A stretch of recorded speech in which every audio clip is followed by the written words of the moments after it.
This week on the PRESSURECAST, Horizon Zero Dawn gets free DLC, Cuphead will remain an Xbox exclusive, and Bayonetta might be heading to the Nintendo Switch. It's Monday, July 10th, 2017. Everything happening in the world of video games is here, now, on the PRESSURECAST.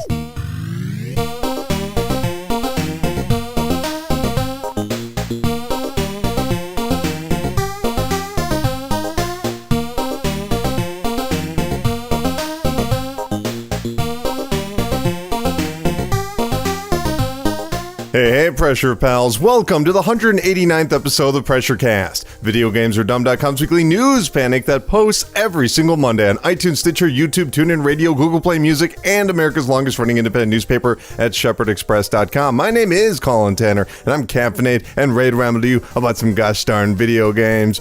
We have a lot to get to this week, but before we do, I should mention, if you want to contact the PRESSURECAST, it's super simple. You can call, text, email, tweet, even leave comments on Facebook or leave comments on this YouTube video. If you're looking for those links, you can check the description below. They're always there. So please go look at that. Or go to facebook.com/VGADumb. That is VGADumb. And give us a like. It'll be nice. It'll keep you updated as to what's going on in this very strange, very, very sad endeavor. Very sad endeavor. Anyway, I hope you guys are enjoying your summer so far. I assume that you're listening to this or watching this somewhere on a beach, perhaps, putting suntan lotion on and being like, oh yeah, video games, alright, this is pretty good, this is pretty good. I could get used to this. But, thank you for tuning in this week. We're going to be talking a lot about lawsuits when we get to the chart park. We're going to be talking about everything that happened 10 years ago and beyond in strong history. That's where we talk about the history of video games. But of course, we have to start off by getting on the train. Chugga chug chug chug. Here comes the train. Tooty toot toot. Boop boop. That's right. It's time for the hype train. Feel the PR vibrations as we barrel towards Video Game Satisfaction Station on the hype train. This is the part of the show where we talk about all those upcoming video games and events. You know, the things that you guys love. To get you hyped up to spend all your money and become a video game guru. And we're going to be starting out by talking about Crash Bandicoot, because last week, the Crash Bandicoot Insane Trilogy, that's a, in case you don't know, that's a remake of the three iconic PlayStation 1 classics. Well, the Crash Insane Trilogy launched on the PlayStation 4 and quickly climbed up the charts. We'll be talking more about that at the chart park. Well, now it's giving this 20-year-old character a popular resurgence. This has led many to wonder what exactly is going to happen next for our pants-wearing marsupial friend. What's he going to be up to next? Well, in an interview with GameIndustry.biz, Eric Hirshberg, the CEO of Activision, and before we go any further, I do want to say Eric Hirshberg is the CEO of Activision, not Activision Blizzard. That's Bobby Kotick. I just want to clarify so no one gets confused here. So anyway, in the interview, Hirshberg hinted that we might be seeing Crash return in a new adventure, depending how the Insane Trilogy is received. And we actually have a quote right here from Eric Hirshberg. Here's what he said, quote, "We are experimenting with Crash. We know there's a vocal fan base that wanted that to come back, but you never know if that's emblematic of a larger audience or just a niche nostalgia-based community. So far, we're seeing some real passion for it, so that could lead to other things." Ooh, that's exciting. Other things. Of course, we are always trying to find the next big thing, but our first priority is to make sure we are servicing the communities that we are already lucky enough to have. End quote. It might be hard to believe, but the last standalone Crash Bandicoot game, outside of like random mobile stuff, was Crash Mind Over Mutant, and that was launched on the Wii 360 and PlayStation 3 back in 2008. That's nearly a decade ago. So yeah, it's been a really long time. This is likely the first introduction of Crash Bandicoot for kids, outside of maybe the Skylanders cameo he had. So I do recommend you guys go out here and read this Eric Hirshberg interview. It's fantastic, and they actually cover a lot of topics like Skylanders and like Call of Duties and a lot of their key franchises. But as far as Crash goes, I guess I'm just a little bit, I assume we're getting a new game. I always assumed we were going to be getting a new game ever since they announced the Insane Trilogy, which is why I'm kind of surprised that he says, oh, we're just experimenting at this point, because you saw the reception right away, and now you're seeing how it's doing on the charts, and it's clearly not just a nostalgia bump. Or I guess I shouldn't say that. We would need to wait a couple of weeks and see how long it stays on the charts before making like a definitive statement about that. But I guess I'm surprised by that experimental statement, because it's when I look at that game, and I actually played the entire collection, you can go to youtube.com/videogamesardumb and watch my review of it, because I played the entire collection. When I look at what that thing is, it seems like, it seems like it's prepping everyone for the major revival of Crash Bandicoot. And it's, in fact, if that's what it was intended for, it's one of the most brilliant revivals I've ever seen. Because consider this, whenever you see a remake, people are always like, is this really how the game used to be? I think it was slightly different. And you're kind of seeing that with the Insane Trilogy, because some people are saying, oh, it's harder than it used to be, which isn't really true. The game is just really hard, and games have gotten easier over time. But, people are playing these games, and they are identical to the PlayStation 1 games, for better or worse. They have kept the gameplay entirely intact. But what they've done is that they've given up all these brand new graphics. They've kind of reimagined the Crash Bandicoot world, like, oh, here's what it would be like if we made a new Crash Bandicoot game. And they've redesigned Crash Bandicoot, they've redesigned Cortex, they've redesigned Coco, they've redesigned all these core characters, but no one really notices because it's wrapped in the exact same games that they remember from back on the PlayStation 1. And that's really brilliant, because can you imagine if they just decided we're going to make a brand new Crash Bandicoot game, and they showed off what Crash looked like? Like, even if he was identical to this Insane Trilogy, people would be standing back and going, oh, they got this wrong. See, the eyebrows should be like this, and the eyes should be like this, and his hands, and it should be like this, and he should be wearing a fedora and have a fidget spinner. That's what they'd be saying. This is true. I've gone into an alternative dimension, and that's exactly what they would say. But instead, they've contained this character right in this nostalgia piece, so people right away are like, oh no, that's Crash Bandicoot. Sure. That's exactly what he looks like. It's brilliant. That said, let's say that they are going forward, making a brand new Crash Bandicoot. Who exactly is going to develop this? I don't know. I really don't know. I looked at Activision's list of developers, and there's just no one that stands out that would be appropriate to design a new Crash Bandicoot game. Now, the Insane Trilogy was done by Vicarious Visions and Toys for Bob, the people that do the Skylanders series, and I guess they could take a crack at it, because it looks like everyone else is busy doing something related to Call of Duty, or, well, actually almost all the studios are related to Call of Duty. Seriously, I went through all of them. It was shocking how it's like, oh, there's a support team on Sledgehammer games, or on Treyarch's games, or, what's the other one? Infinity Ward. Wow, isn't that sad? Can't remember Infinity Ward's name. They used to be so big. So I guess it would have to be Vicarious Visions, but, I don't know how adept they are as developers. I know that they're really good at porting this game, but I haven't played enough Skylanders to be like, oh yeah, these are brilliant. But I don't know, let me know what you would like to see in the next Crash Bandicoot game. Let me know who you'd like to see develop it, or let me know if you even want another Crash Bandicoot game. Maybe you're a Bandicoot hater. I know you guys are out there. I know you are. Toot toot. Well, let's move over to some Overwatch news, because after months of rumors, Blizzard has finally introduced their latest introduction to Overwatch, the ominously named Doomfist. Unlike the rest of the roster, his abilities largely center around melee strikes from his Doomfist. It's kind of obvious he does a lot of punching because he has a Doomfist. If you had a Doomfist, you would likely do a lot of punching. You wouldn't walk into a situation and start kicking people. You would go right for the Doomfist, right? Well, his attacks are basically controlling the direction of his enemies. So he can do an uppercut, which sends his opponents flying, or he can do like a ground slam that sends his opponents closer to him, which he can then quickly follow up with his hand cannon. I guess he has like a short range gun of some sort. And he also has his super attack where he just lands on the ground and just destroys everyone. Oh, and he has like a distance closing strike attack where he kind of like flies towards enemies. There's no words on when he's going to be officially joining Overwatch, but if you want to play as Doomfist and you have a PC, you can play Doomfist in the Overwatch public test realm. And it's funny, this was actually one of the biggest stories of the week. People immediately got hyped about Doomfist. And the funny thing is, even though it was, like I said, one of the biggest stories, everyone just wanted to talk about the actor Terry Crews. And in case you don't know, Terry Crews is sort of this, he's a really energetic, he's a very masculine actor, but he likes to have a good time, he likes to joke around. He got really popular a couple of years ago when he built a PC and went to Reddit and a couple of other forums and just asked them how to build a PC, and that just got a groundswell of support, because, he's a really cool, charismatic guy, and it felt like he was, embracing video game culture, which is always really cool.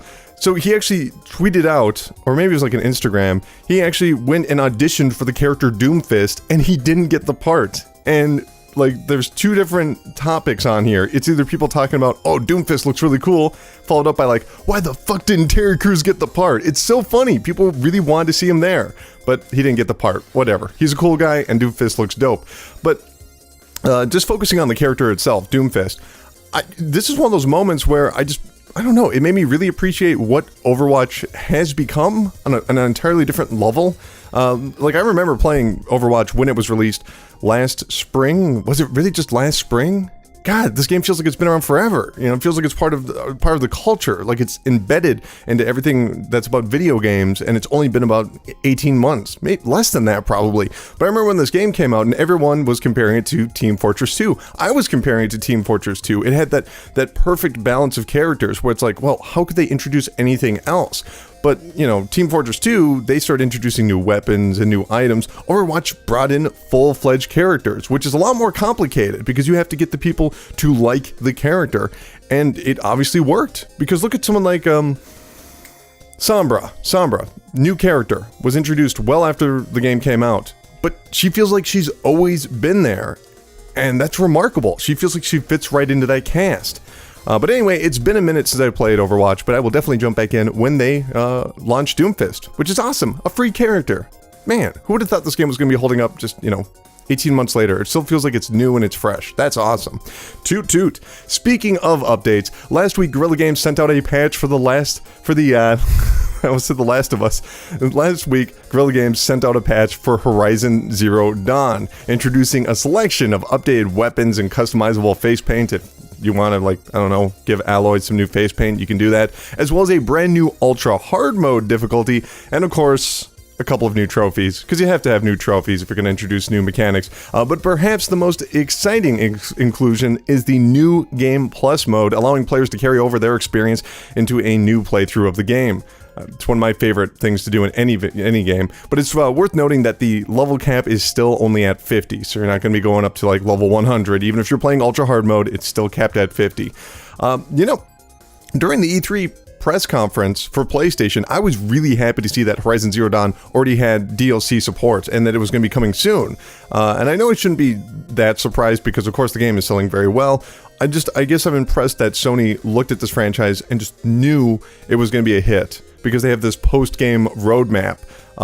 They had to have a lot of faith in it because they just introduced a bunch of free stuff and they didn't even tell people this was happening in advance. It was just out of nowhere. It's like, oh, here's New Game Plus, here's an ultra hard mode, and we have some DLC coming down the line. And that's awesome because, for me, Horizon Zero Dawn is one of the best games of the year so far. Like, hands down, it is a masterpiece. I highly recommend people play it. I've seen some interesting statements online talking about, oh, people just like it for the graphics. Oh, the world design is actually really boring.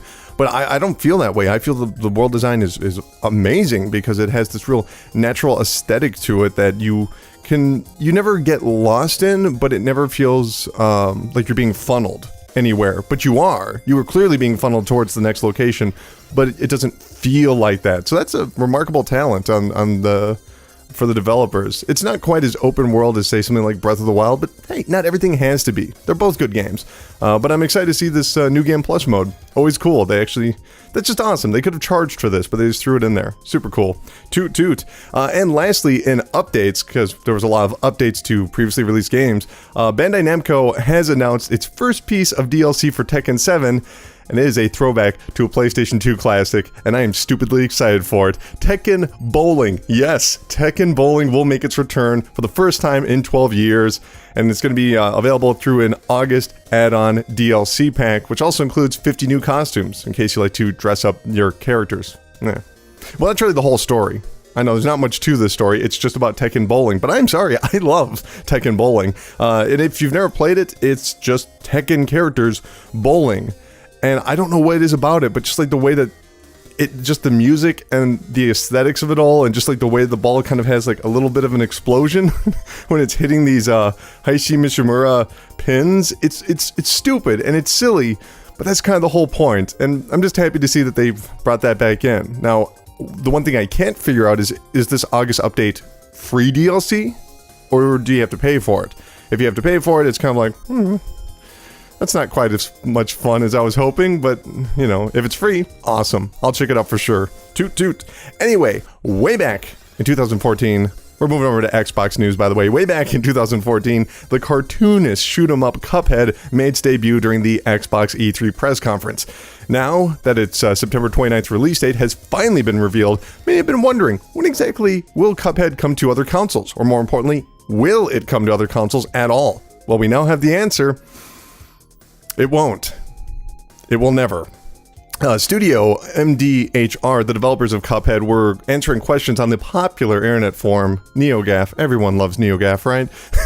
When one user asked, and this is a direct quote, "So is this game 100% lifetime PC Microsoft exclusive?" End quote. To which Studio MDHR answered, "Yes, this Cuphead game is exclusive to Xbox and PC with Steam and Windows 10 versions, blah, blah, blah, blah, blah. There will likely be a Mac version down the road and possibly a Linux version beyond that, unless we lose our houses or whatever, hardy har har."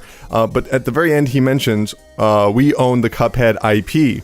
So there you have it. The Xbox One exclusive is not a timed exclusive. It is a permanent exclusive. Cuphead will only be available on the Xbox One and Windows 10 PC and possibly Mac and some sort of good old games version down the line. But this really makes me wonder, what exactly is the relationship between Studio MDHR and Microsoft? Because Phil Spencer has been doing a lot of interviews over the past 3 months, especially during E3. He was almost everywhere, and he kept saying he had no interest in paying for exclusives. Now, that doesn't mean that he doesn't want exclusives on his platform. Obviously, he does, but it seems like the focus is on studios they own rather than just walking up to, someone like a Square Enix and be like, "Hey, can we get that Tomb Raider?" Yes, those things have happened in the past, but not usually on Phil Spencer's watch. In fact, there's no example of that happening when Phil Spencer has been in charge. And, you can tell he's serious about this, because he has been porting all of those Xbox games to PC. There's a greater emphasis on expanding the Xbox lineup to the personal computer, which is awesome. It's a win-win for everyone. But it's worth pointing out, he only became the head of Xbox, I want to say in March of 2014, and that's 3 months before Cuphead debuts at E3. So he probably didn't make the initial deal, right? I mean, I have to assume it, because he's already been on the record saying we don't pay for exclusive content. He always uses the example, we don't want to pay for something to keep it away from other platforms, which I think is awesome, even though exclusives are some of my favorite games of all time. Just saying. But this last final bit in this Cuphead quote is that whole thing about we own the Cuphead IP. That's a really interesting comment, because it's basically saying we're going to make a sequel to this and it will be on the PlayStation 4, which is kind of like the comments that EA made after Titanfall came out on the Xbox One. When EA was like, "Hey, if you want Titanfall, it's not coming to the PlayStation 4, but this is only for this game. Who knows where Titanfall is going?" That's kind of what it sounds like for Cuphead.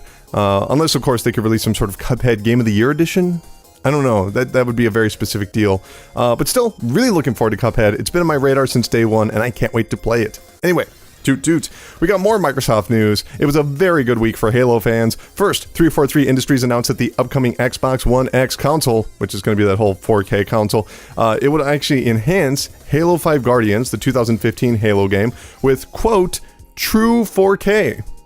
Cool. And if you've been paying attention at all to the Xbox One X true 4K, I guess some would call it a fiasco. It sounds like some third-party games are not really true 4K, but it sounds like all the first-party Microsoft projects like Project Gotham Racing, and obviously this Halo 5 Guardians, that's going to be in true 4K, if you're into that. I don't really care about 4K just yet, but just saying. Anyway, the really big news this week was that most of the Halo main franchise entries are going to be added to Xbox One backwards compatibility, with Halo 1, the anniversary version of Halo 1, the 360 version, Halo 3, ODST, and Halo 4 coming to backwards compatibility some point during the summer. Also worth noting, every single piece of DLC has also been made free on Xbox Live, which is a pretty cool gesture. And finally, 343 Industries announced that there's brand new content coming to Halo Wars 2. That's right, Halo Wars 2 is getting new content, and nobody cares, because why would they? That game is boring. So, this is great news for Halo fans. They're getting free stuff. I mean, who the hell could complain about that?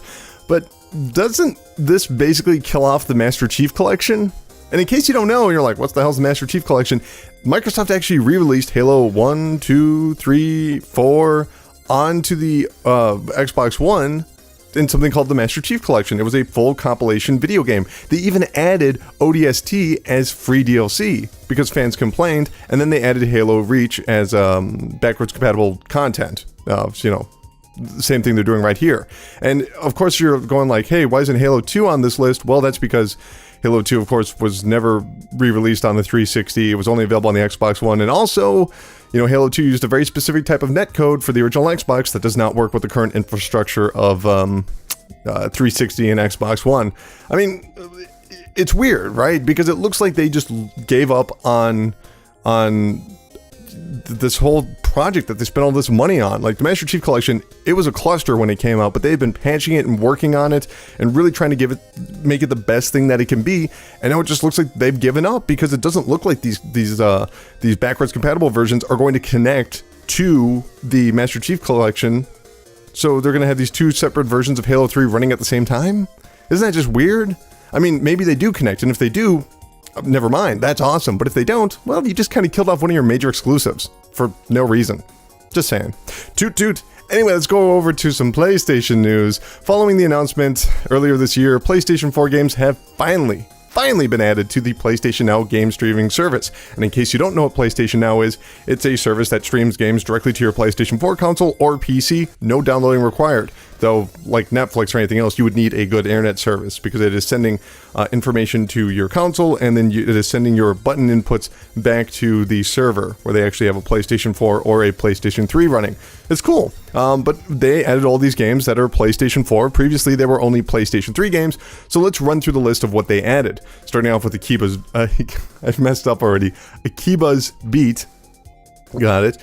Broken Age. Castle Storm Definitive Edition, Darksiders 2 Definitive Edition, Dead Nation Apocalypse Edition, Evolve, Exist Archive, The Other Side of the Sky, F1 2015, God of War 3 Remastered, Grim Fandango Remastered, Helldivers, Killzone Shadowfall, MX vs. ATV, Supercross Encore, Needhog, Resogun, Saints Row 4 Re-Elected, Super Mega Baseball, Tropico 5, Ultra Street Fighter 4, and WWE 2K16. Worth knowing that PlayStation Now is available for $20 or $100 for a full year. You $20 a month or $100 a full year. You know, looking at this list, it's kind of like, I don't know about this. This isn't.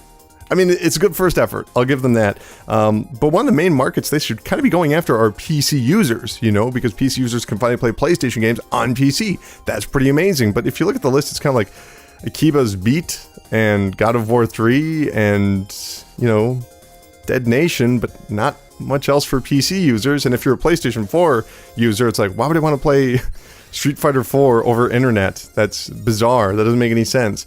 But I will say, at the very least, it is very admirable how long Sony is stuck with PlayStation Now, because, you know, I feel like most other companies would have given up on it, but it's clear that Sony has some sort of direction. They're going somewhere with this service, and I feel like it's probably not there where they want it to be just yet. I mean, I don't know about you, but I've never known anyone that actually subscribes to PlayStation Now. I don't know anyone that does. I've known people that have used it in the past with like a free trial, but I don't know anyone that actually pays for it.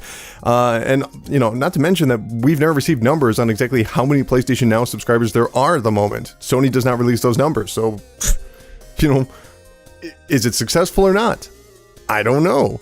But Sony has stuck with this so far, and the fact that they're actually adding PlayStation 4 games to the service, that really shows a strong commitment. But I wonder how far out they plan for this. Like, will they eventually add PlayStation 4 Pros as the server systems instead of the original PlayStation 4s, so that way they can output HDR and 4K when the internet eventually improves in the United States? And I realize, yes, that's kind of like a pipe dream at this moment, but I'm just wondering, like, how far out do they plan to work with this? Like, is this going to be the future of consoles? Instead of selling us a brand new system, we just purchase a box that streams, that does not play anything natively on it. It's just basically, you know, a video output and an internet connection. I'm just saying, like, I would assume that's where Sony's going. And I know that's kind of future tech, but it's worth mentioning. Anyway, toot toot. Moving over to Nintendo, last week the company held one of their Nintendo Direct live streams, this time focusing on Splatoon 2. However, the biggest news coming out of the event was our first glimpse at the upcoming Nintendo Switch Online service, and yes, it's really just called Nintendo Switch Online. That's the name they came up with. As previously mentioned, the service will be accessible through a mobile phone application. Whatever. And they decided to use Splatoon 2 as the first example of what users will be able to do when they connect their mobile phone to their Switch through a mobile app. They're going to be able to contact their friends list, they're going to be able to create private lobbies, and they're even going to be able to keep track of their players' performance in Splatoon 2, which is pretty neat. The Nintendo Switch Online service will launch on July 21st, the same day as Splatoon 2, and will remain free until 2018 when it costs $20 to use. Pretty cool. So yeah, this was kind of a big deal. I mean, no one else puts their online service on a single mobile app, so, you know, getting our first glimpse at this was like, whoa, this is what it's going to be like on the Switch. I know, maybe I'm overhyping it, but I've got to say, after I got a good look at this, after I saw like some of the screenshots and I watched the Nintendo Direct, I kind of walked away with a familiar feeling. You know, that maybe this Nintendo Switch mobile app isn't all that different as we expected, because when I look at it, it reminds me a lot of the PlayStation and Xbox Live app. I don't know if you guys have those on your phones, but they're really handy whenever you're trying to respond to messages or making like a quick purchase on the store. It works pretty well. You know, I respond to most of my Xbox Live and PlayStation Network messages and friends list through the app rather than the system itself. So, you know, the Switch app looks more friendly and game-centric, but it just looks like a pretty familiar experience. And frankly, I like what I see, actually, all things considered. Now, I would much rather actually be able to access that information on the console, at least have that as an option. But hey, for a mobile app that's going to be, you know, taking over that functionality, it doesn't look terrible. But the one thing that I think isn't excusable is Nintendo completely sidestepped any information regarding voice chat, which we know will only work with friends list players. Like, you cannot just talk to random strangers on Splatoon 2, you have to talk to people on your friends list. So this would have been a great opportunity to show exactly what that looks like. But we don't know. I mean, a month ago, we saw that awful hoary headset that connects to the headphone jack on the Switch and then plugs into your phone, and it's just a mess of wires. It looks like garbage. And then during E3, Reggie Fils-Aimé was like, well, that's not the only way it's going to work. There's going to be many other ways you can use voice chat. Well, great. What are they? Because we're less than 2 weeks out from this thing actually launching, not just the game, but the actual service itself. I mean, this is the launch of an online service for an entire platform, and we have no idea how voice chat is going to work. And I understand voice chat is not as popular as it used to be. You know, most of the time people only talk to their friends. They don't talk to random strangers online. But it still matters. You know, people still use voice chat. So you'd think that they'd want to get ahead of this. Unless the voice chat is terrible. And that's why they're hiding it. But you wouldn't do that, Nintendo. Would you? They probably will. Anyway. Toot toot. It sure looks like... Let's try that again. It sure looks like Platinum Games is preparing something for the Nintendo Switch console, because over the past week, we saw the developer send out a series of cryptic tweets hinting at future releases. One showed the image of 3 players designed in the style of the Wii U exclusive Wonderful 101 with Joy-Cons in their hands. Interesting. In fact, one of those characters actually looks a lot like the director of Wonderful 101, Hideki Kamiya. What does that mean? And then they have another tweet which showed a mirrored image of Bayonetta, one that had her original getup with a red background, another one that had her Bayonetta 2 hairstyle with a blue background, and these 2 colors look strikingly similar to the way that the red and blue Joy-Cons look. Interesting. And it's also worth noting that Bayonetta 2 was funded by Nintendo and is a Nintendo exclusive. Interesting. Okay, I think it's pretty obvious that Wonderful 101 and both Bayonettas are going to be coming to the Switch. I mean, they have to. They really have to. Think about it now. Nintendo spent all this money getting these exclusives, like funding this development over the course of years, and they put it on the Wii U, and they don't make that money back. They don't reach that full potential. So what are they going to do? Just like leave it on a dead console, or are they going to bring them over? Why not? I mean, and even in the grand scheme of like Wii U games, Wonderful 101 didn't sell that well. Just make some money back. How hard could it be to port it over? And personally, when it comes to Bayonetta 2, I am completely up for playing Bayonetta 2 again. Some might even say it was the best game of 2014. Some people might say that, but they're very smart people. Only smart people say that. I don't know who says that. But some would say Bayonetta 2, best game of 2014. As for the Wonderful 101, yeah, I'll give it another crack. You know, I played it on the Wii U and it just wasn't my thing. It's a really crazy concept. You know, it's basically like superhero Pikmin. I know that sounds insane, but that's really what it's like. So if either of these games, you know, I'm up for playing them again. There's not that much on the Switch, and these are games that at least I know are good, so I wouldn't mind picking them up again. But why don't we get out ahead of this right now? If you think you're going to be playing Wonderful 101 or Bayonetta on your Switch for less than $60, you're dreaming. They're going to be charging full price. I'm just putting that out there now so no one says the whole Switch tax thing, which is really obnoxious. Anyway, toot toot. EA Access, the monthly subscription service that allows users to download a collection of EA titles, will get some hefty additions later this year. Last fall's Battlefield 1 and Titanfall 2 will join the EA Vault between July and September. No, they didn't give us exact release dates, but between July and September, look forward to it. Also added were the expansions for Star Wars Battlefront, which is kind of cool. So if you have Star Wars Battlefront on the Xbox One, you can get all the expansions for free if you have EA Access. I guess it's not really free, whatever, you know what I mean. So this is obviously great news. I mean, it's awesome that we get to see Titanfall 2 introduced to a larger audience, because Titanfall 2 launched last fall and it was just DOA. It was bad. Like, the game is great, but the sales were just nowhere near what you would expect for such a good game. In fact, some might even say it was the best game of 2016. But only really smart people. I don't know who really says that, but you know, some people would say that's the best game of 2016. So yes, it's obvious that they should be putting this game on EA Access and exposing it to a wider audience. But the inclusion of Battlefield 1 had me a bit confused, because this is a game that is selling well, it sold well, it's selling well, and will probably continue to sell well, right? I don't understand why EA would do this. That's what I thought at first. But then I stepped back and I thought, oh, wait a minute, come on.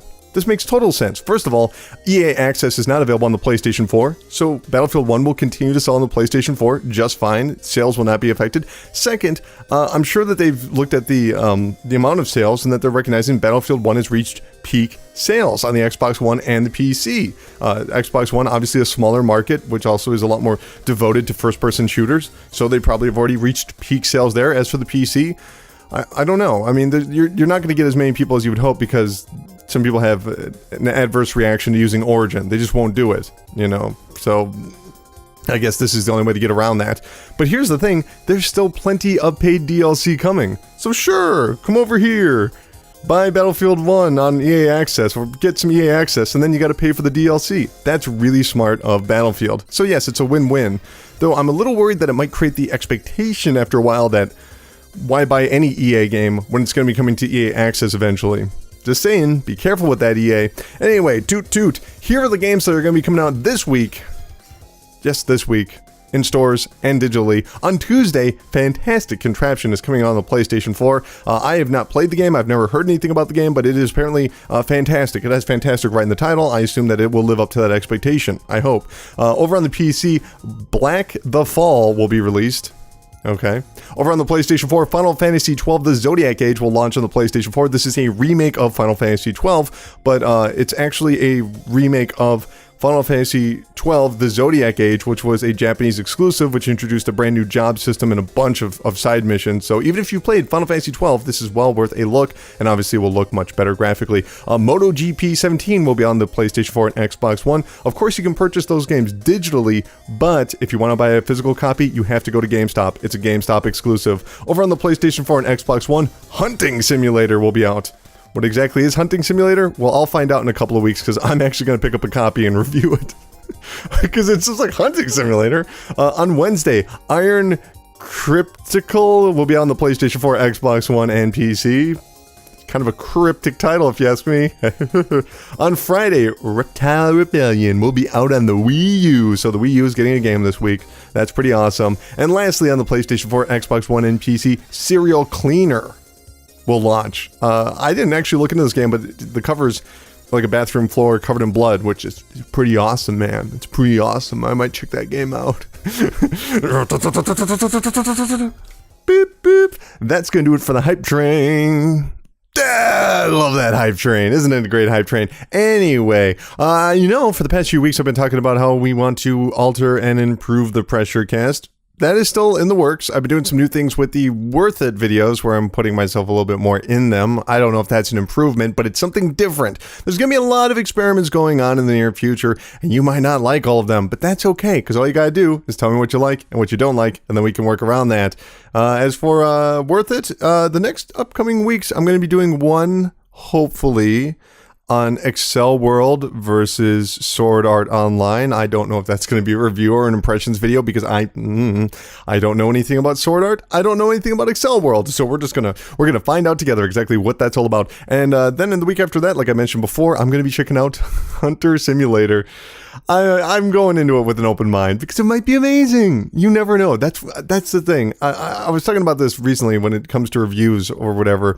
It was not on the microphone. I was talking to someone, and just every time I play a brand new game, every time I pop that disc in, I'm so excited. I'm like, yep, here it comes. It's going to be awesome. Like I'm all about it. You know, so I never go into a game, whether it's Excel World versus Sword Art Online, where it's like, I don't know anything about this universe. Who knows? This might be the game that's like, wow, I've got to read all the mangas. I don't know. It might be that. So I was going everything with an open mind, even though the end result, I have a definitive statement. I know exactly how I feel. Kind of like Crash Bandicoot Insane Trilogy. I was so excited to play that.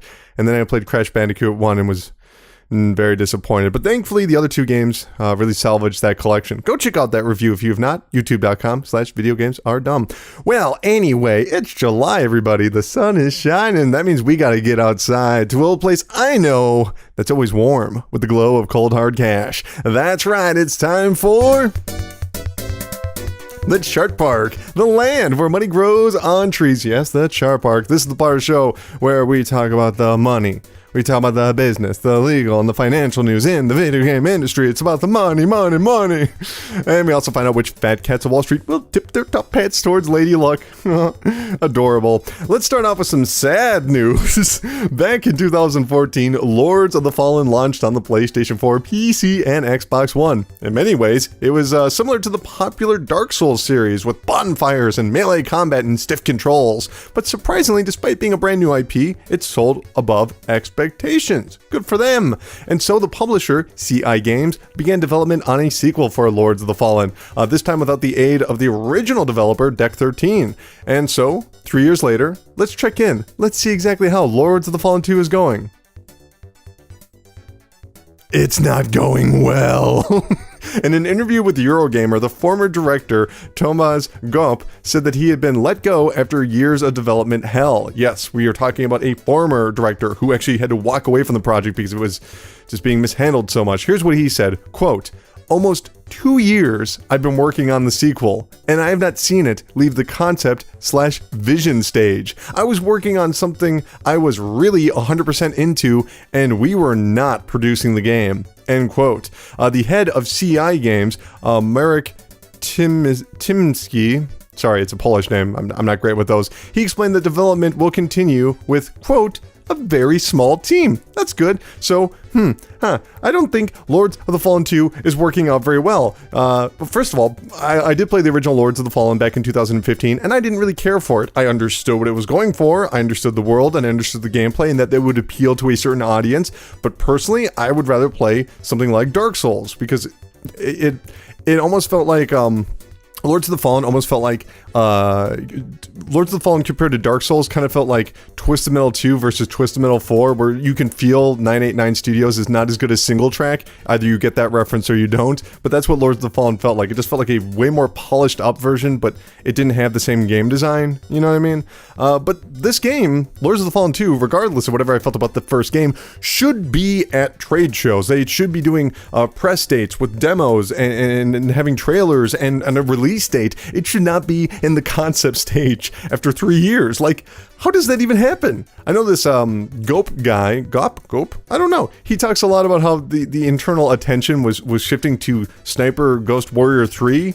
And there's nothing wrong with that. Like, I understand that they were working on Lords of the Fallen, and then a lot of people started working on Sniper Ghost Warrior 3, and that's cool. That makes sense. That's a good way to go, because you know, you want to be able to grow as a studio, and having two separate franchises that are successful, that's a good idea, especially when, like I said, you're trying to grow. But now that Sniper fell apart, they have nothing to fall back on because they moved all of their focus onto a single game, and that's a big mistake for any developer, to bet everything on a single title, which makes me wonder how long CI Games is going to last. My guess, September 2018. There we go. Put that one on the prediction list. Anyway, moving on. Last March, the Nintendo Switch launched to an immediate success, selling millions of units, and this has caused many publishers and developers to talk in interviews about how they will potentially release things on the Switch using a positive yet aloof tone. You see this all the time. Developers are like, oh, we're really impressed by Nintendo Switch and what we can do on this platform. I have nothing to announce or confirm. You know, you hear these interviews all the time, right? But over at THQ Nordic, things got a little bit more real with Reinhard Polis. He's the business and product development director. He highlighted the development issues regarding the Nintendo Switch. Here's what he said, quote, "We've been in touch with Nintendo about Switch for more than a year, so we've been looking forward to it for our current lineup, and it's a bit sad that they haven't gone out with a bit more beefy hardware. But it is what it is, so we just have to work around, we have to work our way around it," end quote. Hey, you know, props to him. And I know this might seem like a nothing story where it's like, why do you care about THQ Nordic? They are nobodies. But they've actually supported Nintendo during some pretty hard times. Hell, they released that Darksiders game on the Wii U just a couple of months ago. No one's releasing Wii U games. No one is. I mean, maybe some independent developers, but no one's printing discs to ship to stores for the Wii U, except for THQ Nordic by this point.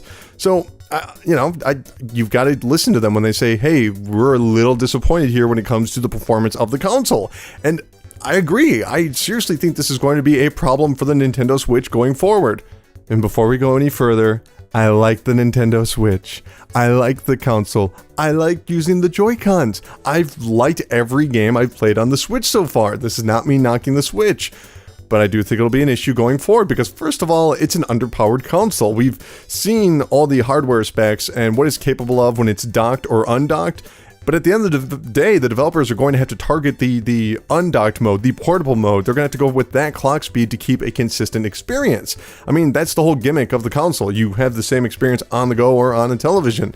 So there might not be enough power there for a reasonable port. Whatever a developer produces, they would not be able to just, you know, drag and drop that over to another console. I mean, that's never the port process, but I'm saying it's going to be a lot more work than, say, going from, PlayStation 4 to PlayStation 4 Pro or Xbox to PlayStation or PlayStation to Xbox. It's going to be a lot more challenging. And second of all, my biggest concern really is that even with that development issue, that won't stop many publishers from just funding a lackluster version of the popular game. You know, they'll just kick out some watered down rendition to the Nintendo Switch, just like they did with the Nintendo Wii. We used to see this all the time where there would just be like a Wii version of a game, and it was just like, man, it was some of the worst games you've ever seen. Like, not even exaggerating, just like the weird, I mean, I almost kind of like the way some of those Wii ports looked. They almost looked like kind of vaporwave or something. They looked like unfinished games. But, and I'm sure some developers are going to be like, whatever, that thing's popular, so we're going to make money, you know? So let's go for it. And third, I'm actually really worried that the only way to work around those limitations is to make a, you know, Switch exclusive game. You know, kind of like what Ubisoft is doing right now with Mario and Rabbids. But most big-time publishers, if you're talking about like an Activision, outside of Call of Duty, of course. If you're talking about an Activision, or if you're talking about an EA, or if you're talking about any big publisher, they still have a pretty sour taste in their mouth from the Nintendo Wii, because the only thing that really sold on that console were Nintendo games. Everything else just fell by the wayside. Like, Boom Blocks did not do nearly as well as EA hoped. Most of the Activision games did not do nearly as well as they hoped. Obviously, Call of Duty 4, the one huge exception. Somehow that game it did gangbusters on there, and I guess people are still playing that online, if I'm not mistaken. Maybe I'm mistaken. I don't know. Now, this shouldn't be that surprising, and I'm not even saying it's that bad of news per se. I mean, the Vita, one of my favorite consoles. The Vita, an awesome platform. Like, I loved the Vita as a portable. All it had were, you know, JRPGs, like Japanese games, and indie games. And that was a great console. So if the Nintendo Switch is just going to be that, but with a first-party lineup like Zelda and Mario, whatever, you got a great console. I just hope that people that are buying the Switch know what they're getting into, you know, which is a pretty damn cool console, a very original console that's going to be held back in certain ways. So if you're buying the Nintendo Switch and you're like, you know, I don't even know what would be like a big game. I don't know. They're expecting Watch Dogs 2 to be brought over. It's weird, man. Like, there's no real big AAA games coming in the near future. Like, this fall still feels like a big cloud to me. Like, last year, I could still point to things, but this year, It's kind of slow, isn't it? Maybe it's just me. I don't know. Anyway, moving over to legal news. Yes, we're going back into the courtroom. Once again, ZeniMax is involved in a lawsuit, except this time they're the defendants. I know, kind of a nice change of pace. Ooh, and it has nothing to do with VR. Shocking, I know. No, ZeniMax is being sued by the musician, I want to make sure I get this, Dion DiMucci, I believe is the name, Dion DiMucci, for the use of his song, The Wanderer, in the Fallout 4 advertisement campaign, the television advertisement campaign. DiMucci's music is part of the Universal Music Group, which licensed the song to ZeniMax without DiMucci's knowledge. Well, now that's perfectly legal, of course, because in fact, that's part of the agreement DiMucci signed onto with the Universal Music Group. However, the lawsuit stems from the images in the commercial paired with his song. Here's exactly what the lawsuit says. Quote, defendants' commercials were objectionable because they were featured repeated homicides in a dark dystopian landscape where violence is glorified as a sport. The killing and physical violence were not to protect innocent life, but were repugnant and morally indefensible images designed to appeal to young consumers. End quote. So, DiMucci's objection comes from a lack of communication. He's claiming that ZeniMax did not seek his personal approval, despite the content of the commercials, and that he had he known about the violent content, he would have, quote, have priced into his fee adequate compensation to safeguard himself against the potential loss of goodwill from being associated with the immoral images in the defendant's scripts, end quote. And long story short, too violent. And if I would have known that, I would have asked for more money. DiMucci is seeking monetary compensation in excess of $1 million. Now look, if you are a video game fan and you just focus on video games, you might look at this and be like, this is ridiculous. Everyone knows what Fallout is. How could he have not seen this coming? But you know, not everyone plays video games. Not everyone knows what Fallout is. And in fact, these music lawsuits are actually not an unheard of. I wouldn't say they're common, but they're not an unheard of. I was doing a bit of research, and it turns out that the band Slipknot, you know Slipknot, they're like the metal band that wears all the masks. They've been around for like 20 years. They actually sued Burger King back in the 2000s for using a parody version of their band. Why is that a big deal? It wasn't even their band. It was a parody version of their band. Isn't parody protected by the First Amendment? Well, yes, it is. But Slipknot claimed that their likeness was being used to influence their fans to eat Burger King, and they had a sort of moral objection. Now, Burger King sued them back with they had a countersuit, and it went on for a few months, and then just both lawsuits were dropped. It was like, whatever. Which means they probably had some sort of settlement, but we don't know. Or maybe they just agreed to just stop it altogether.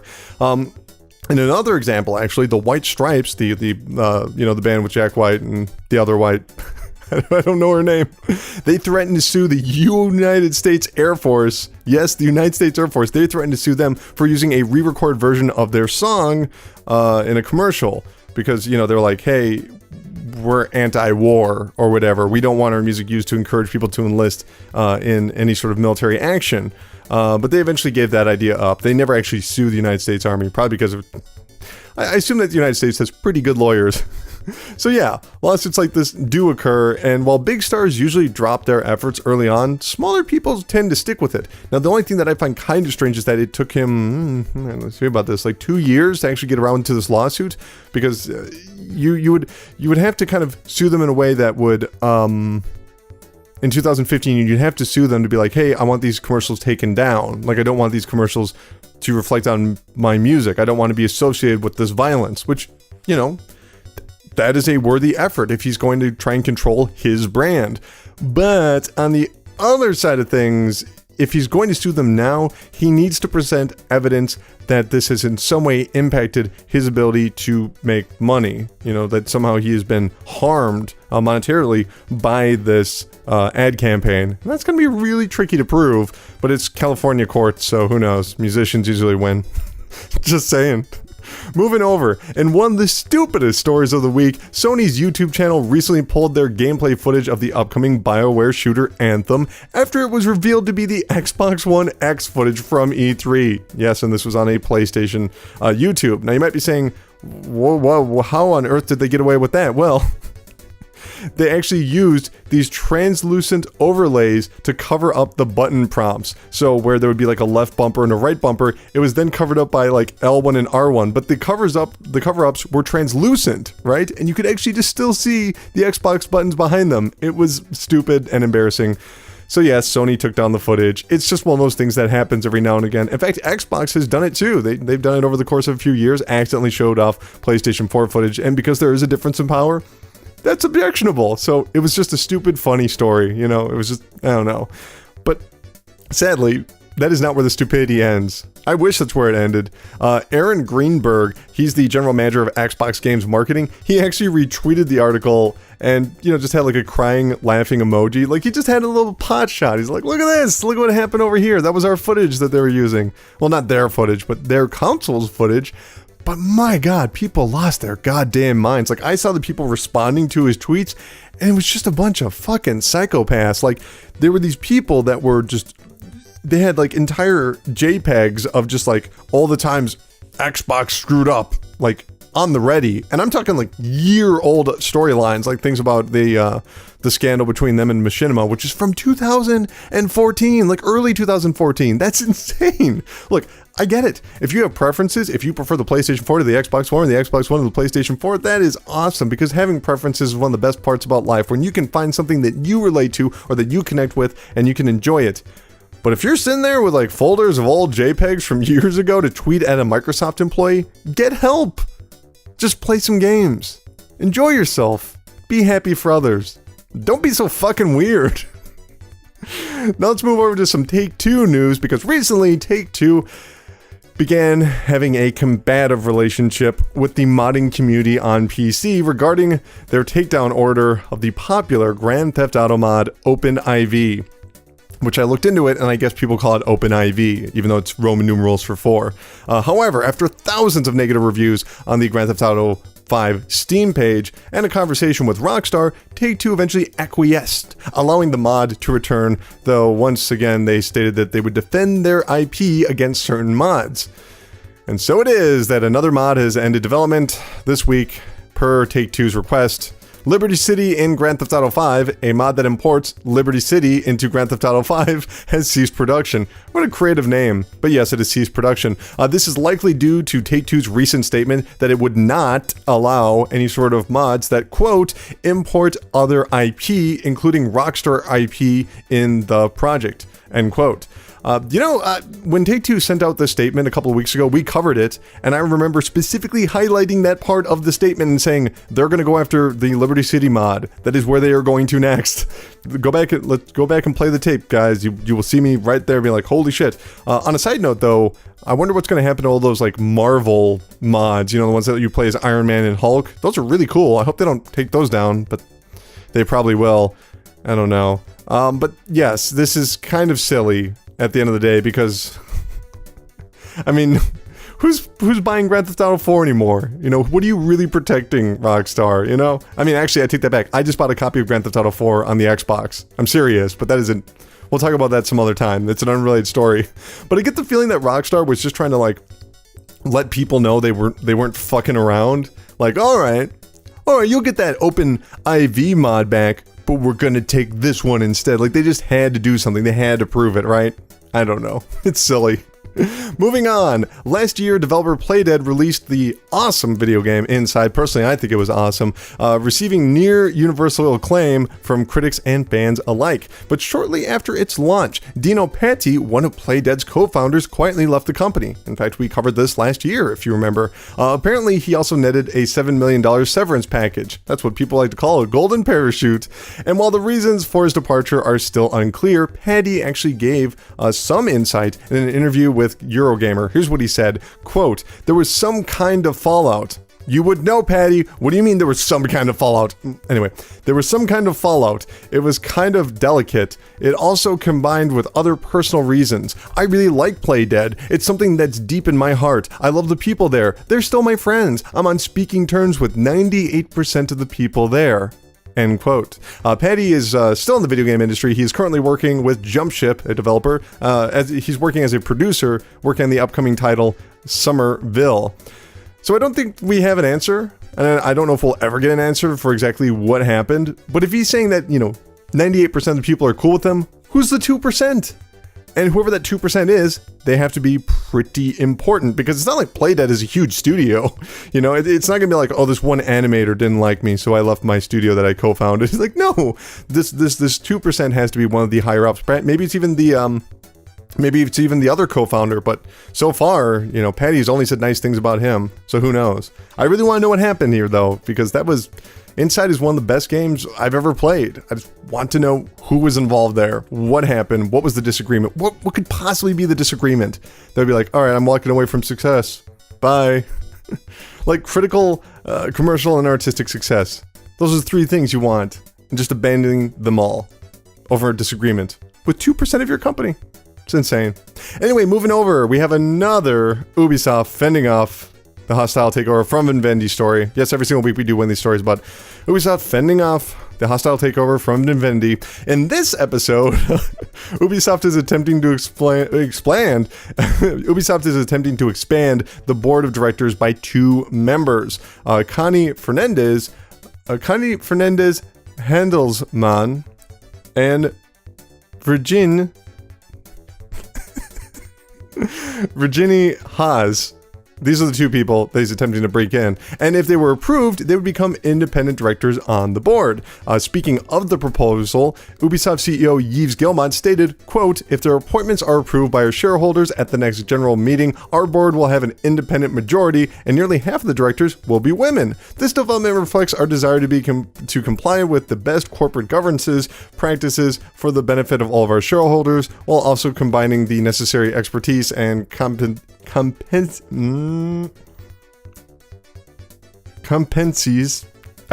Sometimes I can't just say the right word. Anyway, for Ubisoft's long-term success, end quote. In case you're wondering, why did he say that thing about women? I don't know. I assume that has something to do with the fact that, oh, hey, look, 50% of the people here are women, 50% of the population is women. Whatever.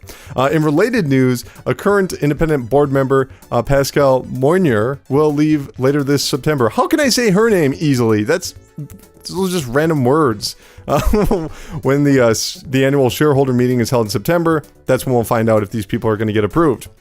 So, because one person is leaving and Yves is trying to bring in 2 more as independents, he's basically trying to expand the board by 1 member in reality, because, like I said, they're losing 1, he's bringing in 2. And, it's a pretty good idea, because the more board members, the more that dilutes the potential influence of a Vivendi board member, even though Vivendi has yet to have a seat on the board, even though they're the largest investor in Ubisoft. So there's not really any news here. This is just sort of like the precursor to what's going to happen with the annual board meeting in September, and we'll check back then. But it's an interesting and well thought out strategy. Best of luck to them. And finally, before we get to the charts, the producer of the recently debuted Castlevania animated series has announced plans to adapt the Assassin's Creed franchise into a cartoon as well. And if you say, hey, don't say cartoon, it's an animated series. I like cartoons, so I don't mind calling them cartoons. No details were released, but I do want to say that I will be watching the Castlevania animated series, and I'll let you know what I thought in an upcoming episode, sooner or later. All right.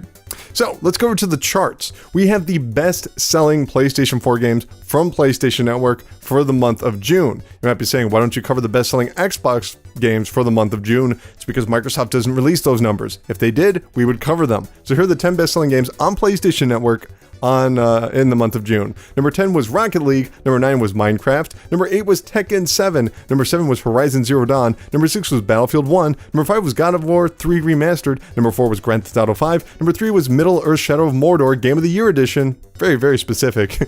Number 2 was Crash Bandicoot Insane Trilogy. And number 1 was Friday the 13th, the game. Now, congratulations, Friday the 13th, the game, because that's a digital-only game, doing very well on the PlayStation 4, being the best-selling digital game, and we know that digital purchases are more relevant than they've ever been when it comes to sales, right? But I do want to highlight, Crash Insane Trilogy is no slouch either. That game launched on the 30th of June. The 30th of June, and it's the second best-selling game on PlayStation Network for the month of June. I'm going to say that that's more than just a small cult following, right? Well, I have some interesting and surprising information for everybody here. Nintendo actually released a list of the most downloaded Switch games in Japan so far. So, what exactly does that mean? Well, we have the 10 best downloaded games for Japanese accounts. This isn't even taking English accounts. And it's not even like a month or anything. These are just the best downloaded games, the most downloaded games on the Nintendo Switch so far.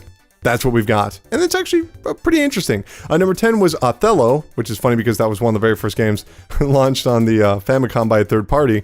Number 9 was The King of Fighters 98. Number 8 was 1-2 Switch. Number 7 was ARMS. Number 6 was Metal Slug 3. Number 5 was The Legend of Zelda Breath of the Wild. Number 4 was Kamiko. Number 3 was Mario Kart 8 Deluxe. Number 2 was Minecraft Nintendo Switch Edition. And number 1 was Snipper Clips. Of course, it would be Snipper Clips. That was a launch title, and it was digital. It's interesting, though, because, Japan doesn't really embrace digital downloads quite as much as Americans do, because they're, over in Japan, the idea of trading your games back in, selling your games, a lot more prevalent than it is here. Like, we just think of it as a GameStop thing, or maybe a Best Buy thing. But since the 1980s, everybody does it, because rentals were illegal over in Japan, and I think still remain illegal. It's a weird system over there.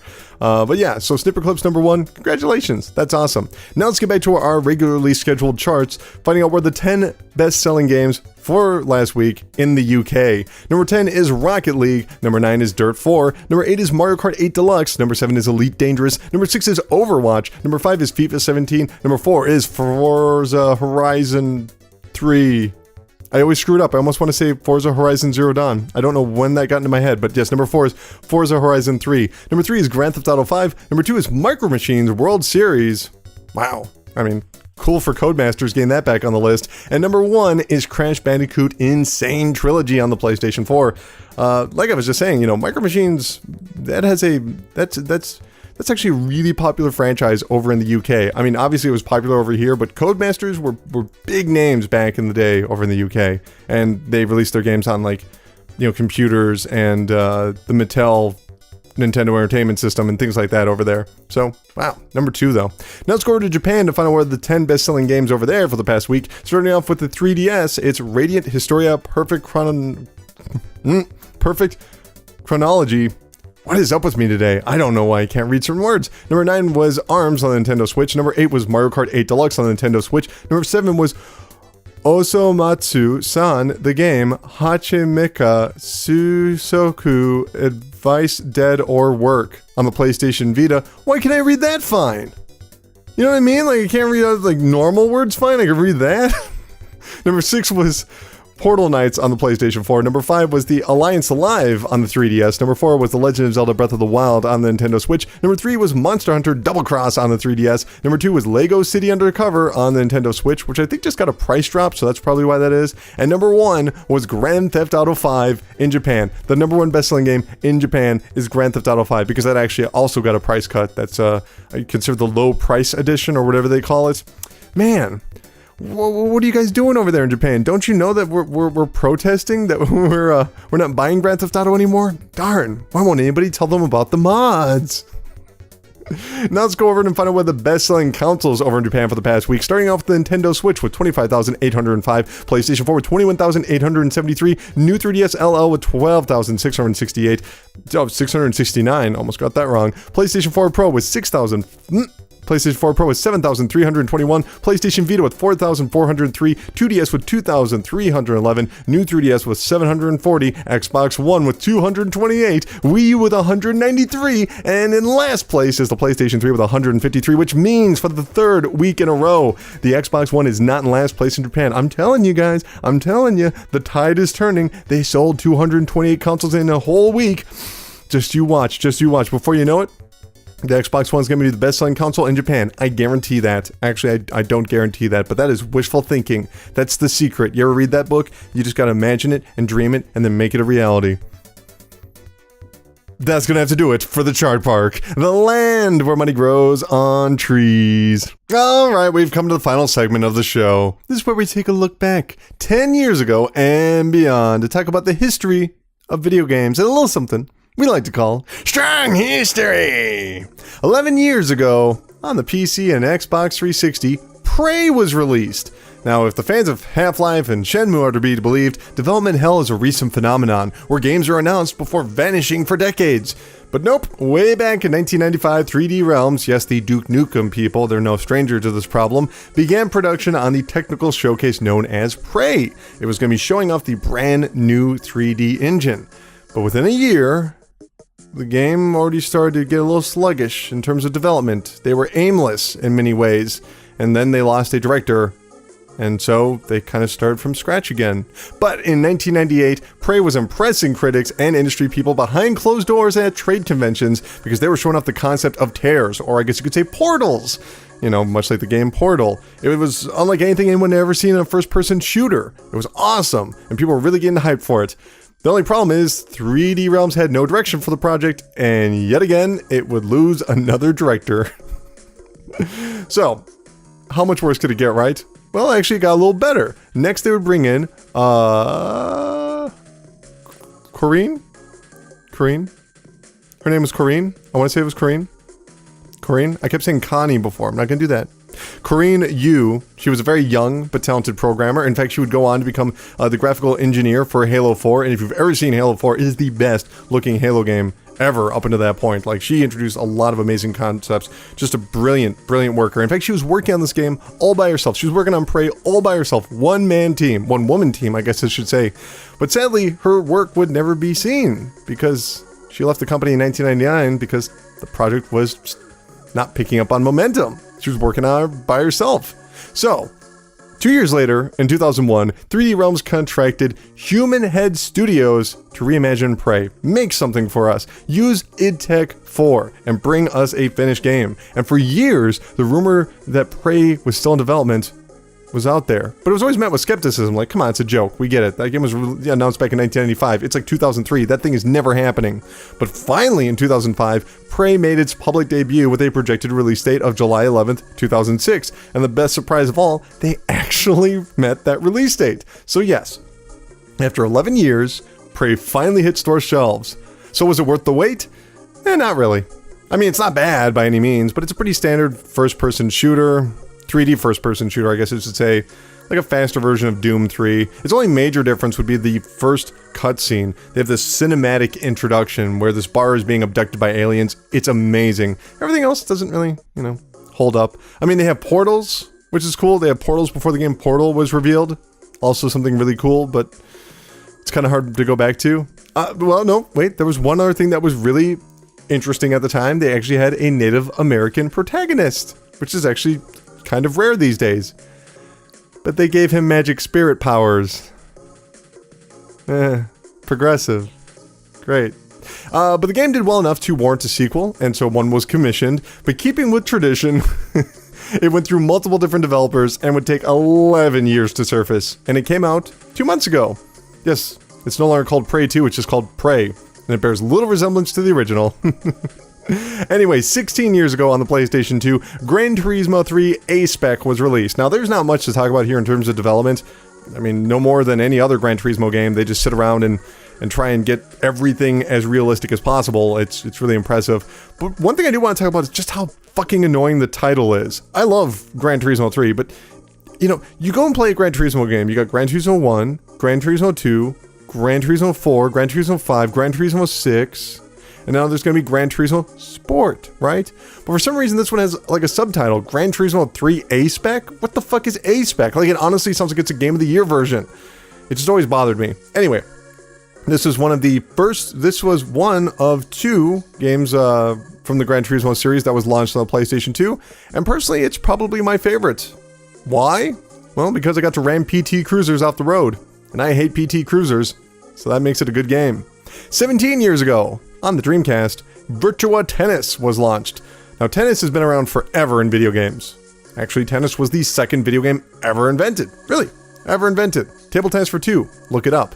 And third, well, there's just a lot of tennis games. So when Sega decided to jump into the whole tennis game concept, it felt like it was too little too late. But Virtua Tennis proved everybody wrong because it just simply felt good to play.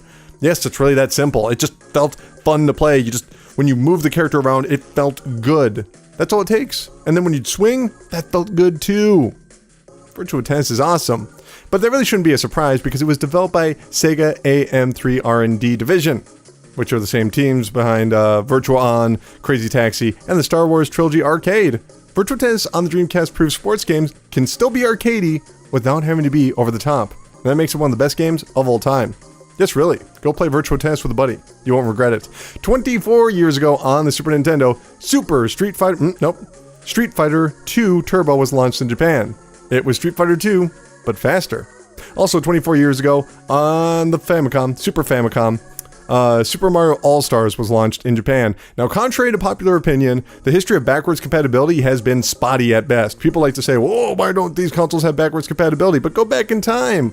Some systems had, some systems didn't. I mean, for instance, the Atari lineup always supported a backwards compatibility. From the 2600 to the 7800, you could still play those old games, while Nintendo went from the NES to the Super Nintendo without backwards compatibility. Even though it was planned, it just was never brought over. And in fact, Nintendo would not support backwards compatibility until it launched the Wii, and that had GameCube support. So, you know, we haven't always had this backwards compatible thing. So, anyway, when they finally launched Super Mario All-Stars, it was kind of a big deal. It really flipped the script on what people expected out of, you know, a re-release. I mean, it's almost a precursor to an HD remaster. It includes all of the NES classics like 1, 2, and 3, and some weird thing called the Lost Levels, which is way too hard. And over in Japan, they got the exact same experience. They got 1, 2, and 3, and some weird re-release of Doki Doki Panic called Super Mario USA.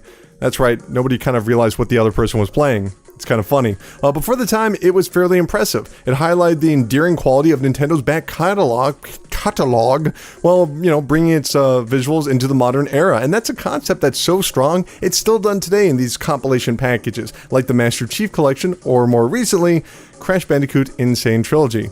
So if you like that collection, you can thank Nintendo. Just saying. And lastly, in strong history, 34 years ago over in Japan, the Famicom was launched, which is also known as the NES here in America. And, wow. You know, I'm not exaggerating when I say we could do several full episodes of the PRESSURECAST just about the Famicom launching in Japan. Seriously, we could. There is so much that we could talk about and dissect. It's impossible to do the Famicom launch justice in just a couple of minutes. So instead, I want to take a moment and just have everyone stop and think for a moment that there was a time when Nintendo did not make home consoles. Just really stop and think about it. I mean, of course, we could go into the whole thing about the Funahara cards and the history of gambling and whatever, and how Nintendo got so big, love hotels, taxis, blah, blah, blah, blah, blah. We can do all that, but just take for a moment that there was a time when they were making video games and they did not make consoles. They didn't know what their console would be. They didn't have a concept for what a Nintendo console would look like. It's kind of something that's, you know, we take for granted.